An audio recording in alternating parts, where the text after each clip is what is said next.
बिहार कांग्रेस अध्यक्ष राजेश राम ने बिहार में जारी एसआईआर के मुद्दे पर कहा, ये लोकतंत्र का काला अध्याय है। हमारे दो मुद्दे बिल्कुल साफ हैं। हम लगातार एसआईआर के मुद्दे पर लोगों तक पहुंचने की कोशिश कर रहे हैं।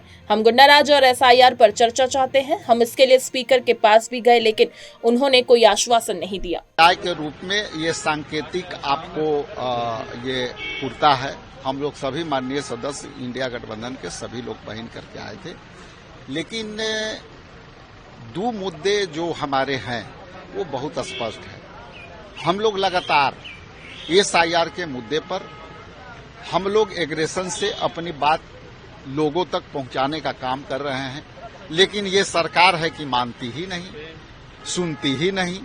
सदन के में एक उम्मीद था, यहाँ भी सरकार सुनती नहीं है।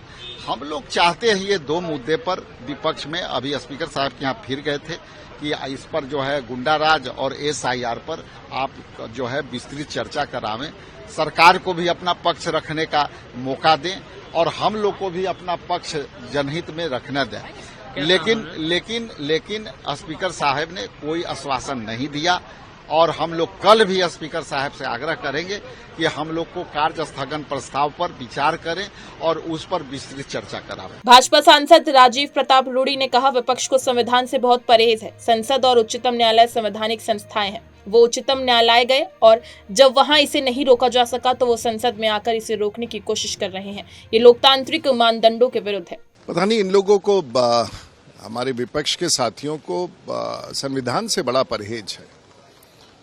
पार्लियामेंट भी एक संवैधानिक संस्था है, सुप्रीम कोर्ट भी एक संवैधानिक संस्था है और इन दोनों स्थानों पर, पहले स्थान पर तो हुआ है जहां उन्होंने उच्चतम न्यायालय को कहा कि ये प्रक्रिया पर रोक लगाई जाए।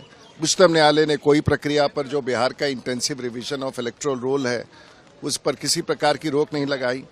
तो अब वहां नहीं रोक लगने की स्थिति में अब पार्लियामेंट में आके पार्लियामेंट में रोक लगाने का प्रयास कर रहे हैं।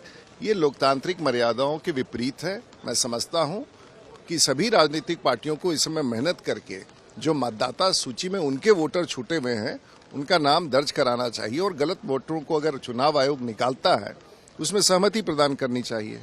आरजेडी सांसद मनोज झा ने कहा, जब 2 बजे हमारा सदन पुनः बैठा तो पूरे विपक्ष ने विशेष गहन पुनरीक्षण की विसंगतियों और अनियमितताओं के बारे में एक स्वर में अपनी आवाज उठाई, लेकिन उनकी बात सुनने के बजाय सदन को स्थगित कर दिया गया। अभी जब 2 बजे हमारा सदन फिर से बैठा, हमारी हाउस, तो एक स्वर से तमाम विपक्ष ने जो स्पेशल इंटेंसिव रिवीजन है उसमें जो विसंगतियां हैं, अनियमितताएं हैं, ये जो बेदखली की परियोजना है उसके संदर्भ में आवाज उठाई।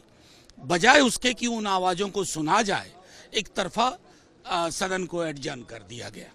जेडीयू सांसद संजय कुमार झा ने कहा, चुनाव कराना और वोटर लिस्ट का पुनरीक्षण करना चुनाव आयोग का काम है। चुनाव के समय राहुल गांधी एक दिन बिहार घूमकर आ जाते हैं, उन्हें बिहार से क्या लेना देना है। कोई एक नाम दिखा दीजिए कि कोई असल मतदाता दस्तावेज के साथ गया हो और उसे कोई समस्या आई हो। कहाँ वोटबंदी हो रही है बिहार में? इलेक्शन कमीशन का काम है चुनाव कराना, वोटर लिस्ट का पुनरीक्षण करना। पुनरीक्षण इलेक्शन कमीशन कर रही है वहां पर। और जो हम लोग ने फीडबैक लिया, अब राहुल गांधी जी को तो बिहार का कितना आइडिया हो पता ही है। चुनाव के समय वो एक दिन घूम के आ जाते हैं, उनको बिहार के लिए क्या लेना देना है बिहार से उनका। लेकिन बिहार में हम लोगों ने अपने पार्टी के सिस्टम से, लोगों से बात किया हुआ है, बिल्कुल परफेक्ट चल रहा है और 90% से ज़्यादा लोगों ने इनरोल कर लिया। ये 4 दिन पहले की खबर है। अभी हमको लगता है पूरा हो, कहाँ कोई गड़बड़ नाम है, किसी का डेथ हो गया तो स्वाभाविक है उसको, या 2 जगह पे है, लेकिन कहीं कोई समस्या नहीं है। कहीं बिहार से कंप्लेन सुने हैं क्या कहीं पर? बिहार में चल रहे एसआईआर मुद्दे पर कांग्रेस सांसद राजीव शुक्ला ने कहा, आज पूरा मुद्दा ये था कि चुनाव आयोग जिस तरह से बिहार में मतदाता सूची में छेड़छाड़ और धांधली कर रहा है, उसे लेकर आज संसद में विरोध हुआ और विपक्ष ने इसे दोनों सदनों में उठाया, जिसके कारण आज संसद की कार्यवाही नहीं चल पाई। देखिए, आज पूरा मुद्दा यही था कि जो बिहार में जो है ये चुनाव आयोग जो कर रहा, जिस तरह से जो है मतदाता सूची बनाने में जो गड़बड़ियां, धांधली है, उसको लेकर संसद में आज प्रदर्शन भी हुआ और दोनों सदनों में विपक्ष ने इसको पुरजोर ढंग से उठाया। इसकी वजह से संसद आज नहीं चल पाई और जो है इस मुद्दे पर लगातार लड़ाई जारी रहेगी, ऐसा जो है संयुक्त विपक्ष ने तय किया।